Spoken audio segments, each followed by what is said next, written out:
हाँ तो नमस्कार दोस्तों, एक बार फिर से आप सभी का स्वागत है लक्ष्य एकेडमी यूट्यूब चैनल पर। और क्रैश कोर्स का जो हम लोगों का कोर्स चल रहा है तो ये लगातार चल रहा है, आप लोग देख ही रहे हैं। और आज इसी क्रम में हम लोग केमिस्ट्री का फिर से हेलो एल्केन और हेलो एरिन में हम लोग कहाँ तक पहुँच चुके हैं। आज हम पढ़ेंगे हेलो एल्केन एवं हेलो एरिन के भौतिक गुण, ठीक है। यानी कि हेलो एल्केन और हेलो एरिन की फिजिकल प्रॉपर्टी तक हम लोग पहुँच चुके हैं। अल्काइल हैलाइड या हेलो एरिन कैसे बनाया जाता है, ये सारा चीज़ हम लोगों ने पीछे तक के क्लास में देख लिया है। तो आज के क्लास में हमको क्या देखना है कि हेलो एल्केन और हेलो एरिन के भौतिक गुण। भौतिक गुण कहने का मतलब फिजिकल प्रॉपर्टी। तो देखिए, भौतिक गुण देखने से पहले आपको एक चीज़ देखना होगा कि नेचर देखना होगा। नेचर मतलब प्रकृति, ठीक है। आपको जो है पहले प्रकृति देखनी होगी कि जो हेलो एल्केन और अल्काइल हैलाइड होता है उसका प्रकृति कैसा होता है, ठीक है। तो जब हम ये देखते हैं, जब स्टडी किया गया इसके बारे में, तो क्या पता चला कि अल्काइल हैलाइड जो होते हैं, ठीक है, जो अल्काइल हैलाइड होते हैं अगर वो प्योर फॉर्म में हो, प्योर कहने का मतलब शुद्ध मतलब उसमें किसी भी तरह का मिलावट नहीं हो, किसी भी तरह से वो रिएक्शन अभिक्रिया नहीं कर रहा हो, तो उस स्थिति में अल्काइल हैलाइड जो होता है वो क्या होता है, रंगहीन होता है, ठीक है। रंगहीन कहने का मतलब क्या चीज़, कलरलेस होता है। तो अल्काइल हैलाइड जो है वो शुद्ध अवस्था में रंगहीन होते हैं, लेकिन जो ब्रोमाइड होता है, जो ब्रोमाइड होता है और आयोडाइड होता है, ब्रोमाइड और आयोडाइड, ठीक है ना।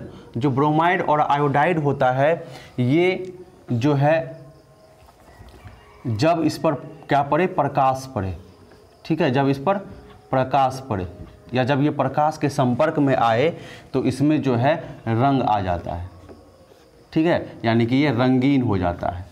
सिर्फ ब्रोमाइड और आयोडाइड की बात हो रही है कि जब ये प्रकाश के संपर्क में आता है तब ये रंगीन हो जाता है। यानी कि ब्रोमाइड और आयोडाइड शुद्ध है, शुद्ध अवस्था में ही है, लेकिन जब प्रकाश के संपर्क में आया तो रंगीन हो गया। लेकिन अल्काइल हैलाइड जो है, अल्काइल हैलाइड में कौन, ब्रोमाइड और आयोडाइड को छोड़कर जो हमेशा शुद्ध स्थिति में रहेगा तो रंगीन रहेगा। तो ये नेचर और प्रकृति होती है, ठीक है।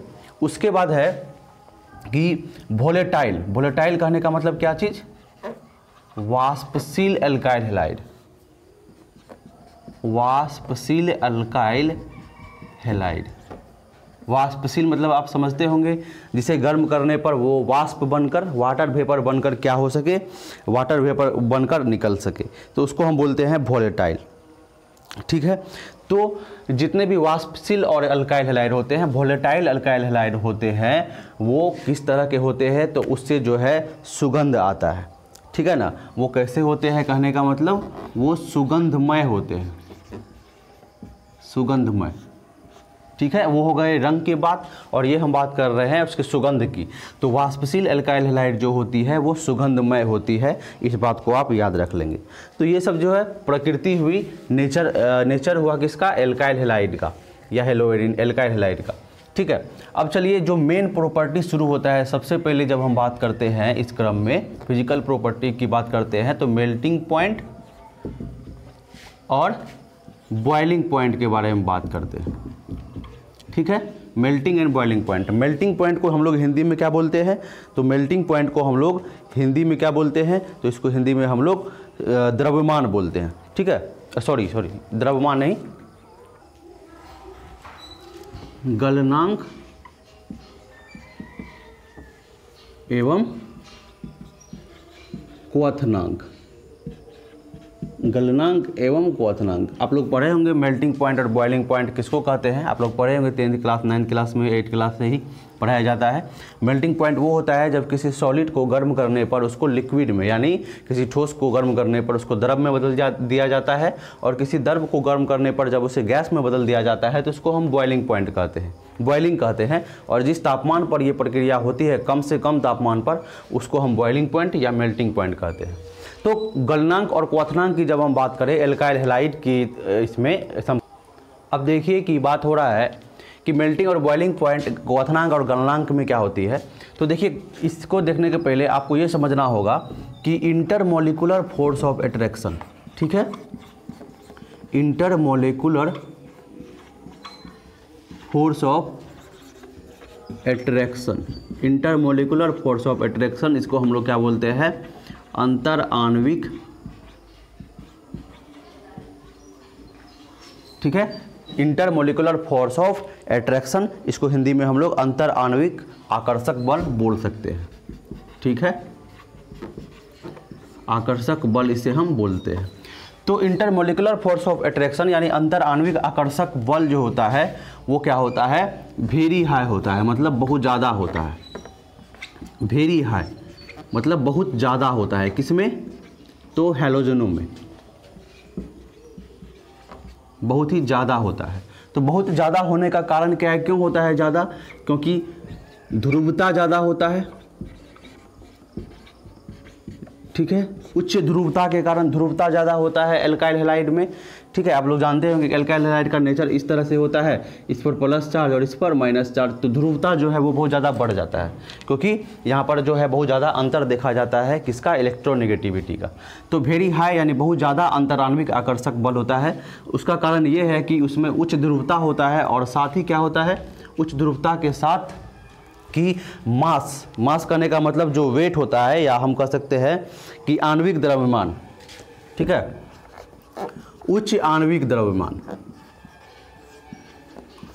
उच्च आणविक द्रव्यमान के कारण भी, उच्च आणविक द्रव्यमान कहने का मतलब मॉलिक्यूलर वेट, ठीक है, जो मॉलिक्यूलर वेट होता है वो भी ज़्यादा होता है एल्काइल हैलाइडों में। इसीलिए उच्च ध्रुवता और उच्च आणविक द्रव्यमान के कारण जो जो फोर्स ऑफ एट्रैक्शन होता है, इंटरमोलिकुलर फोर्स ऑफ एट्रैक्शन या अंतराण्विक आकर्षक बल, वो बहुत ही ज़्यादा होता है, ठीक है। इससे क्या प्रभाव पड़ता है, इससे क्या प्रभाव पड़ता है, इस बात को देखिए, समझने की कोशिश कीजिए। तो इसका सीधा प्रभाव पड़ता है किस चीज़ पर, बॉइलिंग पॉइंट पर, यानी कि क्वथनांक पर। किस पर, क्वथनांक पर। तो क्वथनांक क्या होता है, बढ़ जाता है, क्वथनांक बढ़ जाता है, ठीक है। अगर इस तरह से मान के अगर कोई आपको लगा हुआ है कार्बन कार्बन, क्लियर है, दो कार्बन है यहाँ पर, और इसी तरह से दो कार्बन है और एक इसमें हैलोजन हम लगा देते हैं, ठीक है। तो उस स्थिति में क्या होता है कि इसका और इसका, इस दोनों को जब आप देखेंगे तो इसमें जो आपको क्या मिलेगा, ध्रुवता मिलेगा, वो क्या होगा, बहुत कम होगा, क्योंकि कार्बन और कार्बन हाइड्रोकार्बन है ये, तो हाँ कार्बन और कार्बन है, तो इसमें दोनों का समान है इलेक्ट्रोनेगेटिविटी, तो ध्रुवता इसमें होगा, ध्रुवता नहीं होगा। इसके साथ ही जब हम आणविक द्रव्यमान की बात करते हैं तो इसका आणविक द्रव्यमान कितना निकल कर आएगा, तो आप देख लीजिएगा 6 दूना 12 दूना 24 निकल कर आएगा, ठीक है, बहुत ही कम निकल कर आएगा। लेकिन जब हम एल्काइल हैलाइड की बात करते हैं तो इस केस में आपका क्या हो जाता है कि पहली बात तो ध्रुवता बढ़ जाता है, क्योंकि इलेक्ट्रॉन को खींचा जाता है इसके द्वारा, ठीक है, ध्रुवता बहुत ज़्यादा बढ़ जाता है। दूसरी बात, जब आप इसका आणविक द्रव्यमान निकालेंगे तो वो भी आपको जो है इस हाइड्रोकार्बन से ज़्यादा नज़र आएगा, ज़्यादा निकल कर आएगा। तो इसका मतलब ये है कि उच्च ध्रुवता और उच्च आणविक द्रव्यमान होने के कारण जो एल्काइल हैलाइड होता है वो हाइड्रोकार्बन से, मतलब उतने ही कार्बन के हाइड्रोकार्बन से जब हम तुलना करें किसी एल्काइल हैलाइड का, तो इसका जो द्रव्यमान होगा, इसका जो क्वथनांक होगा वो क्या होगा, बढ़ जाएगा। इसका क्वथनांक बढ़ जाता है क्योंकि इसके कारण क्या होता है कि इंटरमोलिकुलर फोर्स ऑफ एट्रैक्शन, अंतर आणविक आकर्षक बल बढ़ जाता है। अब इंटरमोलिकुलर ये क्या होता है, इंटरमोलिकुलर फोर्स ऑफ एट्रैक्शन क्या होता है कि एक ही मॉलिक्यूल के अंदर क्या हो जाना, एक दूसरे के बीच में अट्रैक्शन क्या हो जाना, बढ़ जाना। अब क्यों बढ़ जाता है, देखिए कार्बन है और हैलोजन है, इस पर बहुत ज़्यादा प्लस चार्ज आ रहा है, इस पर बहुत ज़्यादा माइनस चार्ज आ रहा है, तो क्या हो रहा है, प्लस माइनस जब बहुत ज़्यादा बढ़ जाएगा तो एक दूसरे को खींचने का कोशिश करेगा, एक दूसरे को बहुत मतलब एक दूसरे के नज़दीक आने का कोशिश करेगा, एक दूसरे को पकड़ कर रखेगा। तो इससे क्या होगा कि एक ही मॉलिक्यूल में अंतर आणविक बल, इंटरमोलिकुलर फोर्स ऑफ एट्रैक्शन क्या हो जाएगा, बढ़ जाएगा। और जब ये बढ़ जाएगा तो इसको तोड़ना क्या आसान होगा, इसको तोड़ना आसान नहीं होगा। तो इसको तोड़ने के लिए ज़्यादा टेम्परेचर देना पड़ेगा, ज़्यादा तापमान देना पड़ेगा। तो जो बॉइलिंग पॉइंट है ये भी तो एक टेम्परेचर के रूप में दिया जाता है, तो ये भी क्या हो जाएगा, बढ़ जाएगा। इसीलिए ज़्यादा टेम्परेचर देने के बाद हम इसको तोड़ पाएंगे।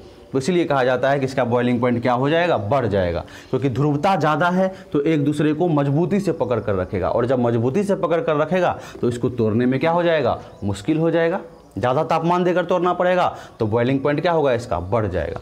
तो सीधा आप इस बात को याद रख लीजिए कि जो एल्काइल हैलाइड होते हैं वो हैलो एल्केन से ज़्यादा क्या होते हैं, उसका क्वथनांक ज़्यादा होता है। ये क्वेश्चन आपसे पूछेगा बोर्ड में, ठीक है। तो आप बोलेंगे इसका कारण है कि एल्काइल हैलाइड में ध्रुवता बहुत ज़्यादा होता है और आणविक द्रव्यमान बहुत ज़्यादा होता है, जिसके कारण इंटरमोलिकुलर फोर्स ऑफ अट्रैक्शन अंतर आणविक आकर्षण बल बढ़ जाता है, जिसके कारण क्वथनांक भी बढ़ जाता है।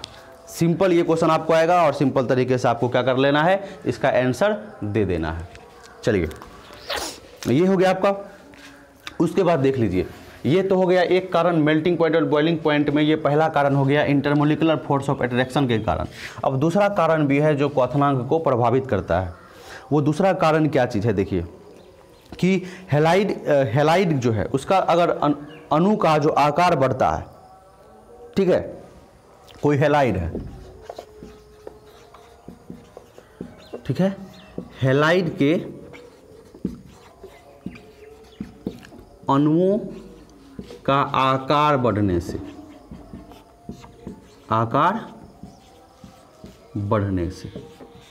ठीक है, जो हैलाइड है उसके अणुओं का जब आकार बढ़ता है तो उससे भी प्रभावित होता है। तो देख लीजिए आर सबसे ऊपर में क्या होता है, फ्लोरीन, क्लोरीन, ब्रोमीन, आयोडीन। अब देखिए इन सभी में किसका मेल्टिंग पॉइंट ज़्यादा होगा या किसका बॉइलिंग पॉइंट जो है क्वथनांक ज़्यादा होगा। तो हम इसमें कहा गया क्या चीज़ कि साइज पर, हैलाइड के अणुओं पर भी निर्भर करता है। तो देखिए fluorine, chlorine, bromine, iodine, fluorine का साइज छोटा होता है, क्लोरीन का उससे बड़ा होता है, ब्रोमीन का उससे भी बड़ा होता है और आयोडीन का उससे भी बड़ा होता है। तो साइज किस तरह से प्रभावित करता है, अणुओं का साइज किस तरह से प्रभावित करता है क्वथनांक को, इस बात की समझने की आवश्यकता है। तो देखिए, तो इसका जो ऑर्डर होता है वो कुछ इस तरह से होता है, नीचे से ऊपर की ओर, ठीक है ना, नीचे से ऊपर की ओर, ठीक है। तो इसमें सबसे ज़्यादा आप यदि देखेंगे कि मेल्टिंग पॉइंट किसका होता है तो आपको पता चलेगा कि अल्काइल आयोडाइड का सबसे ज़्यादा होता है। लेकिन किस स्थिति में, जब कार्बन की संख्या समान हो, ठीक है, कार्बन की संख्या समान हो। कार्बन की संख्या समान होने का मतलब, जब कार्बन की संख्या समान होगी उस स्थिति में, ठीक है, कहने का मतलब आपको इस तरह से दे दिया जाएगा, ये और ये, बोलेगा इस दोनों में किसका क्वथनांक ज़्यादा है ना, किसका बॉइलिंग पॉइंट ज़्यादा है, तो वो इस क्रम में होगा, क्योंकि इसका साइज बहुत ज़्यादा है, बहुत बड़ा है, इसका छोटा है, इसका और छोटा है, इसका और छोटा है। तो जिसका साइज सबसे बड़ा होगा वो उसका मेल्टिंग पॉइंट, उस अल्काइल हैलाइड का मेल्टिंग पॉइंट सबसे ज़्यादा होगा, ठीक है। तो इस तरह से हैलाइड के अणुओं के आकार बढ़ने से भी ये प्रभावित होता है। अब आपके मन में ये सवाल आ सकता है कि ऐसा होता क्यों है सर, ऐसा होता क्यों है। तो देखिए साइज बढ़ने से, साइज बढ़ रहा है तो साइज कैसे बढ़ रहा है। तो देखिए एटॉमिक नंबर अगर आप जानते होंगे, पीरियोडिक टेबल थोड़ा मोड़ा पढ़े होंगे, तो फ्लोरीन का कितना होता है, फ्लोरीन का 17 होता है, ठीक है ना। क्लोरीन का कितना होता है एटॉमिक नंबर, 35 होता है, ठीक है। 17 में 18 जोड़ देंगे, 35 में फिर ब्रोमीन का आप निकाल लेंगे। तो जब आप पाएंगे कि ऊपर से नीचे आने पर, यानी आयोडीन तक जब हम आएंगे, तो इसमें सबसे ज़्यादा इलेक्ट्रॉन होगा, इसमें सबसे ज़्यादा इलेक्ट्रॉन होगा, क्योंकि इसका एटॉमिक नंबर सबसे ज़्यादा है। तो इलेक्ट्रॉन जब बढ़ जाएगा, इलेक्ट्रॉन पे माइनस चार्ज होता है, इलेक्ट्रॉन पे माइनस चार्ज होता है, तो जब इलेक्ट्रॉन बढ़ जाएगा तो बीच में प्लस चार्ज है, तो जब इलेक्ट्रॉन बहुत ज़्यादा हो जाएगा तो प्लस और माइनस के बीच में फोर्स ऑफ अट्रैक्शन क्या हो जाएगा, मजबूत हो जाएगा ना। एक दूसरे को अपनी ओर खींचने की जो ताकत है, इलेक्ट्रॉन को पकड़ के रखने की जो ताकत है, वो और ज़्यादा बढ़ जाएगा। क्लियर है। तो इलेक्ट्रॉन बहुत ज़्यादा हो जाने के कारण फोर्स ऑफ अट्रैक्शन यहाँ बहुत ज़्यादा हो जाता है। इसीलिए उस फोर्स ऑफ अट्रैक्शन को, उस बल को तोड़ने के लिए और ज़्यादा हमको एनर्जी देना पड़ेगा, और ज़्यादा उसको हमको गर्म करना पड़ेगा। तो इससे क्या होगा कि हमारा जो है क्वथनांक बढ़ जाएगा। क्लियर है, आपको इस क्रम में याद रख लेना है। तो यहाँ से आपको जो है समझ में आ गया होगा कि कैसे होता है। तो ये तो तब हो गया जब कार्बन की संख्या समान हो और हैलोजन अलग अलग हो रहा हो। अब एक केस आपको और हो सकता है कि जब हैलोजन समान हो, हैलोजन समान हो, क्लियर है। तो जब हैलोजन समान हो और कार्बन की संख्या बदले, हैलोजन समान रखेंगे और कार्बन की संख्या बदल कर देखेंगे तब किस तरह से प्रभावित होता है इस चीज़ को देखते हैं, ठीक है ना। चलिए तो हैलोजन समान हो और कार्बन पर हमको निर्भर रहना हो, उस आधार पर हम पता करते हैं मेल्टिंग पॉइंट या क्वाथनांक की बात करते हैं अभी, ठीक है, इसकी बात करते हैं। तो हैलोजन समान हो तो इस स्थिति में आप क्या पाएंगे, इस स्थिति में आप ये पाएंगे कि जो 1 डिग्री कार्बन होता है उसका सबसे ज़्यादा होता है melting point, boiling point. 2 degree का उससे कम होता है और 3 डिग्री का सबसे कम होता है। क्या मैंने सही लिखा है? अगर आप लोगों को पता है तो कमेंट करके ज़रूर बताइएगा, है ना। चलिए, तो बिल्कुल सही लिखा है, बिल्कुल सही लिखा है। अगर आप सोच रहे हैं सही है तो बिल्कुल सही लिखा है, ठीक है। तो कहने का मतलब मेरा ये है कि 3 डिग्री यानी कि हम कह सकते हैं कि ब्रांचिंग बढ़ने से, है ना, जितना 3 डिग्री में क्या है ज़्यादा ब्रांचिंग हो जाता है। 1 डिग्री है तो एकदम सीधा रहता है, 2 डिग्री है तो इस तरह से हो जाएगा आपका, ठीक है, 3 डिग्री है तो इस तरह का हो जाएगा आपका। तो ब्रांचिंग बढ़ने से, या उसको आप सीधा समझ लीजिए कि इस तरह से 1 डिग्री का सबसे ज़्यादा, 2 डिग्री का उससे कम और 3 डिग्री का उससे कम होता है। तो इस क्रम में क्या होता है आपका बॉइलिंग पॉइंट क्या होता है, बढ़ता है। 1 डिग्री का सबसे ज़्यादा, 2 डिग्री का उससे कम, 3 डिग्री का उससे कम। इसमें देखिए क्वेश्चन आप कर लीजिए, आपसे पूछ सकता है बोर्ड परीक्षा में, या आपको मैं सीधा एक डाटा देता हूँ, ठीक है, जो आपके एनसीईआरटी में डाटा दिया हुआ है उस डाटा के अनुसार आप देख लीजिए, आपको पता खुद चल जाएगा। देखिए C4H9Br, ठीक है, ये क्या चीज़ है, ब्रोमोब्यूटेन, ठीक है, या ब्यूटाइल ब्रोमाइड, ये चीज़ है। उसके बाद इसी को हम क्या करते हैं, इस तरह से कर देते हैं, 1 2 3 और हम 4 नहीं करेंगे इसको जो है हम ये ले लेते हैं, ब्रोमीन यहाँ पर कर देते हैं, ठीक है। उसके बाद एक और ले लेते हैं हम इस तरह से, देख लीजिए, इसमें भी 4 कार्बन, इसमें भी 4 कार्बन और इसमें भी 4 कार्बन।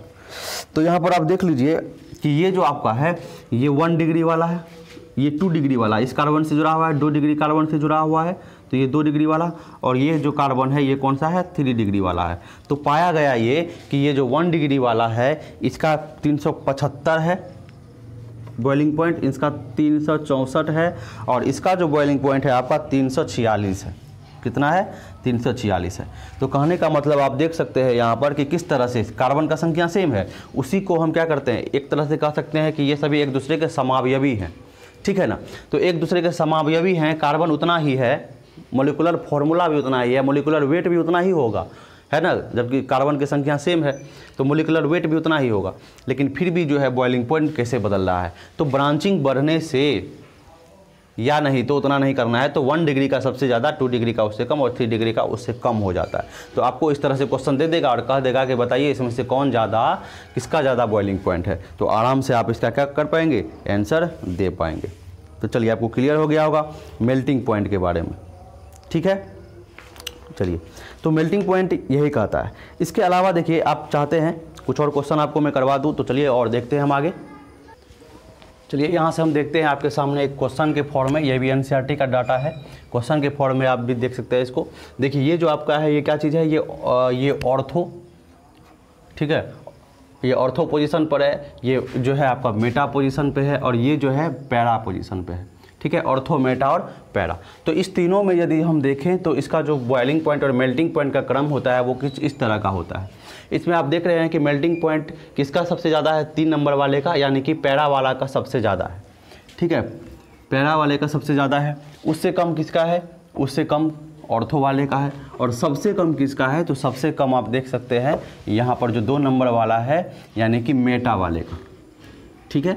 ये मेल्टिंग पॉइंट का क्रम है। बॉइलिंग पॉइंट की जब हम बात करें तो बॉइलिंग पॉइंट में आप देख लीजिए कि सबसे ज़्यादा किसका है यहाँ पर, ऑर्थो वाले का, उससे कम किसका है तो पैरा वाले का, और सबसे कम किसका है यहाँ पर तो मेटा वाले का, ठीक है, किसका है, मेटा वाले का। तो देखिए, एक चीज़ आपको यहाँ पर ध्यान रखना है कि जो मेटा वाले होते हैं, है ना, मेटा पोजीशन पर कोई लगा रहता है ग्रुप, यानी कि मेटा बेंजीन वो होता है, तो उस केस में उसका मेल्टिंग पॉइंट और बॉइलिंग पॉइंट दोनों ही कम होता है, मेल्टिंग पॉइंट और बॉइलिंग पॉइंट दोनों ही कम होता है, ठीक है।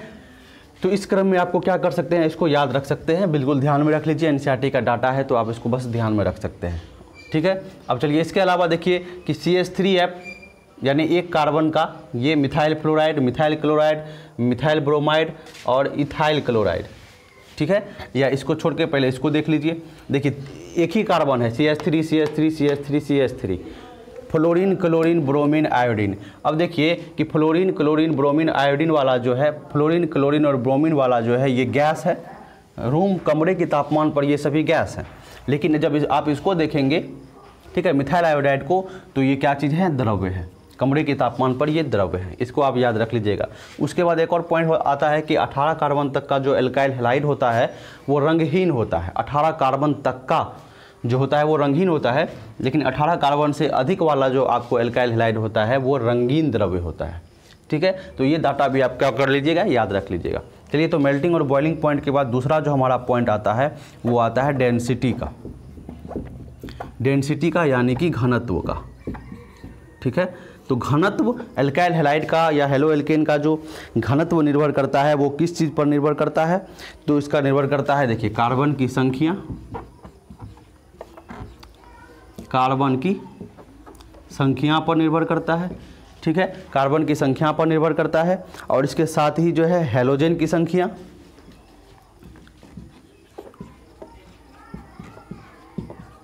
हैलोजन की संख्या पर भी निर्भर करता है। इसके साथ ही हैलोजन वो कौन सा लगा हुआ है उस पर भी निर्भर करता है। कहने का मतलब हैलोजन के परमाणु का द्रव्यमान, कहने का मतलब हैलोजन के परमाणु का द्रव्यमान, इस पर भी क्या होता है, ये निर्भर करता है। तो कार्बन की संख्या, हैलोजन की संख्या और हैलोजन के परमाणु का द्रव्यमान, इन सभी चीज़ों पर डेंसिटी जो है, जो घनत्व है, वो निर्भर करता है। आप कहेंगे कैसे, तो देखिए आपके लिए कुछ मैं क्वेश्चन लेकर रखा हुआ हूँ, इस क्वेश्चन को आप देख लीजिए, आपको खुद पता चल जाएगा, ठीक है।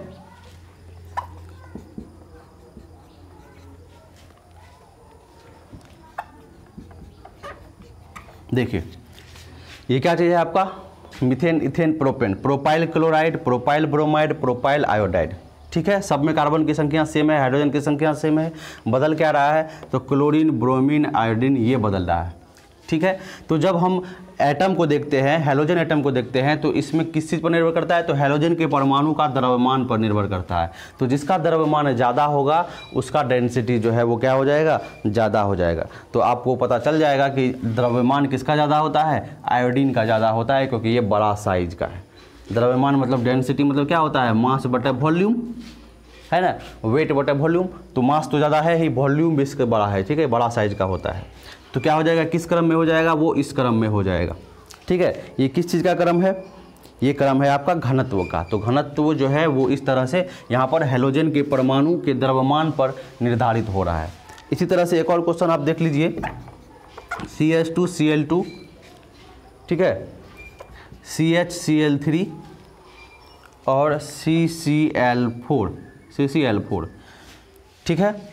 ये हो गया, ये हो गया, ये हो गया। इसमें आपको जो है क्या करना है, डेंसिटी पता करना है। तो इसमें भी आप किस आधार पर करेंगे, तो इसमें देख लीजिए आप कि यहाँ पर क्या हो रहा है, कार्बन का संख्या घटते जा रहा है, ठीक है। यहाँ पर जो है नहीं, कार्बन का संख्या हमेशा जो है सेम है, यहाँ पर भी एक है, यहाँ पर भी एक है, यहाँ पर भी एक है। हाइड्रोजन का संख्या घट रहा है, लेकिन यहाँ पर जो है हैलोजन का संख्या बढ़ रहा है, क्लोरीन का संख्या बढ़ रहा है। तो जिसमें क्लोरीन की संख्या ज़्यादा होगी उसका डेंसिटी ज़्यादा होगा। तो देखिए हैलोजन की संख्या पर भी ये निर्भर करता है। तो हम कह सकते हैं कि ये इस क्रम में इसका क्या हो जाएगा, घनत्व हो जाएगा। सबसे ज़्यादा क्लोरीन इसमें है, 4 क्लोरीन, इसमें 3 क्लोरीन, इसमें 2 क्लोरीन। क्लियर हो गया आपको। तो इस तरह से डेंसिटी यानी कि घनत्व के बारे में हम इसमें पता कर सकते हैं, ठीक है। चलिए अब आगे बढ़ते हैं। तो देख लीजिए यहाँ से ये जो है आपका एनसीईआरटी का क्वेश्चन है। इस दोनों ही क्वेश्चन में आपको कह रहा है कि इसमें क्या करना है, इंक्रीजिंग बॉइलिंग पॉइंट में, यानी क्या चीज़, क्वथनांक के बढ़ते क्रम में, क्वथनांक के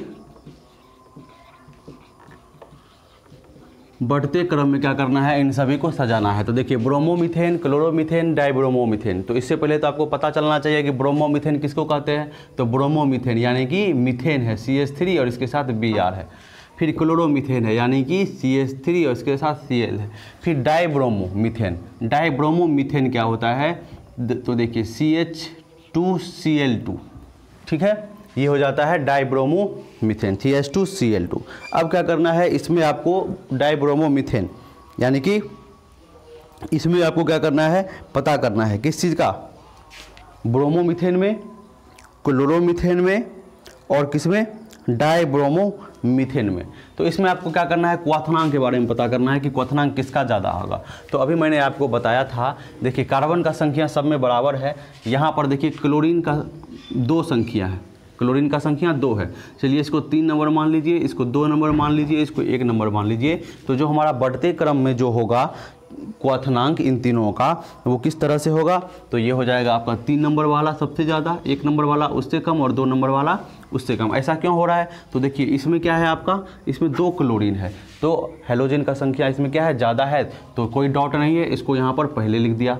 इस दोनों में क्या अंतर है, इस दोनों में देख लीजिए, तो इस दोनों में कार्बन की संख्या बराबर है, लेकिन हेलोजन देखिए एक ब्रोमीन है एक क्लोरीन है। तो अभी आपको बताया था कि जिसका साइज बड़ा होगा, ठीक है ना, तो उस आधार पर आप देख लीजिए, तो ब्रोमीन और क्लोरीन, ब्रोमीन और क्लोरीन, ठीक है। तो अभी आपको लिखाया था मैंने इससे पहले, क्या लिखाया था, इस तरह से याद कीजिए, इस तरह से आपको मैंने लिखाया था, ये क्रम लिखाया था।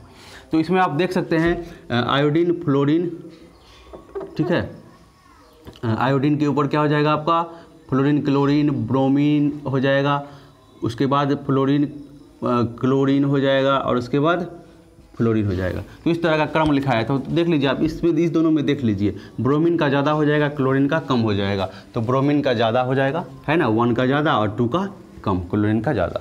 ये आपका क्रम हो गया। उसी तरह से ये क्वेश्चन है 1 क्लोरोप्रोपेन। अब 1 क्लोरोप्रोपेन क्या है भाई, है ना, ये है आपका 1 chloropropane. Isopropyl chloride, isopropyl chloride ये हो गया आपका, और 1 क्लोरोब्यूटेन, 1 क्लोरोब्यूटेन, ठीक है, ये हो गया 1 क्लोरोब्यूटेन। अब इस सब में रख लीजिए आप, इसको कर लीजिए, तो 1 नंबर इसको मान लीजिए, 2 नंबर इसको मान लीजिए और 3 नंबर इसको मान लीजिए। इस तीनों में ही आपको क्या देखना है कि किसका क्वथनांक ज़्यादा है। तो अभी आपको मैंने बताया था कि ब्रांचिंग वाले का तो सबसे कम हो जाता है ना, तो इसका तो हम सबसे बाद में रख देंगे, इसमें कोई आपको डॉट नहीं होना चाहिए। क्लियर है, क्लियर है क्या, नहीं क्लियर होगा आपको। चलिए मैं आपको पहले क्रम लिख देता हूँ, तो 2 3 1 ये क्रम है। अब हम सोचते हैं कि ऐसा क्यों हुआ है, एक वाले का सबसे कम क्यों है। तो देखिए कि एक वाले में 3 कार्बन है, ठीक है, 2 नंबर वाले में देखिए 2 नंबर वाला आपका ये है, ठीक है, 2 नंबर वाला आपका ये है, 3 नंबर वाला आपका कौन है, ये है, और 1 नंबर वाला कौन है, ये है। तो इसका क्रम इस तरह से क्या हो गया, 2 3 और 1 हो गया। तो आपको इस पर पता करना है, जितना भी चीज़ आपको बताया गया है, मेल्टिंग पॉइंट और जो चीज़ बताया गया है, सब चीज़ के आधार पर कार्बन का संख्या, हेलोजन का संख्या, आणविक द्रव्यमान, सब पर जो है आपको इस पर देख लेना है। इसका क्रम इस तरह से होगा, आप इसको सोच लीजिएगा क्वेश्चन को। चलिए ये हो गया। उसके बाद आपका जो है बचता है फिजिकल प्रॉपर्टी में, भौतिक गुण में जो अगला आता है आपका, वो क्या आता है, सॉल्युबिलिटी आता है, ठीक है। अगला जो आपका आता है वो सॉल्युबिलिटी आता है, यानी कि विलेयता। सॉल्युबिलिटी कहने का मतलब है कि सॉल्यूशन में, है ना, सॉल्यूशन में अल्काइल हैलाइड कितना ज़्यादा घुल सकता है, कितना ज़्यादा घुलनशील है, यही क्या होता है, सॉल्युबिलिटी होता है। जैसे नमक को हम पानी में डालते हैं तो नमक पूरी तरह से घुल जाता है, लेकिन बालू पूरी तरह से नहीं घुलता है, घुलता ही नहीं है। तो घुलनशीलता किसका ज़्यादा हुआ, सॉल्युबिलिटी किसका ज़्यादा हुआ, नमक का, चीनी का, और बालू का ज़्यादा नहीं हुआ। उसी तरह से एल्काइल हैलाइड का जो विलेयता है, सॉल्युबिलिटी है, वो उसको देखना है कि वो किस तरह से प्रभावित होता है। चलिए जब हम सॉल्युबिलिटी की बात यहाँ पर कर रहे हैं, तो देखिए वाटर में यानी कि जल में ये अल्काइल हैलाइड घुलनशील नहीं होते हैं, लेकिन ऑर्गेनिक सॉल्वेंट में यानी कार्बनिक विलेयता में जो है ये क्या हो जाते हैं, घुलनशील होते हैं। इसका कारण क्या है कि वाटर में H2O है, ठीक है, वाटर मॉलिक्यूल है, इसके बीच में क्या होता है, हाइड्रोजन बॉन्डिंग होता है, ठीक है ना, हाइड्रोजन बॉन्डिंग, जो कि एक कह सकते हैं एक तरह का स्ट्रॉन्ग बॉन्ड है ये, तो हाइड्रोजन बॉन्डिंग होता है। और एल्काइल हैलाइड में जो फोर्स ऑफ अट्रैक्शन होता है, वो फोर्स ऑफ अट्रैक्शन काफ़ी नहीं होता है इसको तोड़ने के लिए, है ना। घुलनशील होने के लिए क्या करना पड़ता है कि उसे उसके पार्टिकल्स के बीच में जाकर प्रवेश करना पड़ता है। उसके लिए इसको क्या करना पड़ेगा, इसके बॉन्ड को तोड़ना पड़ेगा। तो हाइड्रोजन बॉन्ड को तोड़ने में नाकाम हो जाता है एल्काइल हैलाइड, इसीलिए ये पानी में, जल में सोल्यूबल नहीं है। लेकिन ऑर्गेनिक सॉल्वेंट में, कार्बनिक में ये क्या हो जाता है, घुलनशील हो जाता है। तो बस ये 2 पॉइंट आपको इसमें याद रख लेना है, ठीक है। तो 2 पॉइंट आपको याद रख लेना है कि किसमें जो है ये घुल सकता है और किसमें जो है ये नहीं घुल सकता है। तो चलिए, आज के क्लास में फिजिकल प्रॉपर्टी आपको पूरा पढ़ा दिया गया, भौतिक गुण पूरा पढ़ा दिया गया। अब कल से हम लोग जो है, अगले क्लास से हम लोग क्या करेंगे, केमिकल प्रॉपर्टी, मतलब अल्काइल हैलाइड या हेलोइन कौन कौन सी केमिकल रिएक्शन करती है, इस पर हम लोग देखेंगे, जहाँ से आपको ज़्यादा क्वेश्चन बोर्ड में आ सकता है। तो चलिए, मिलते हैं फिर से अगले क्लास में।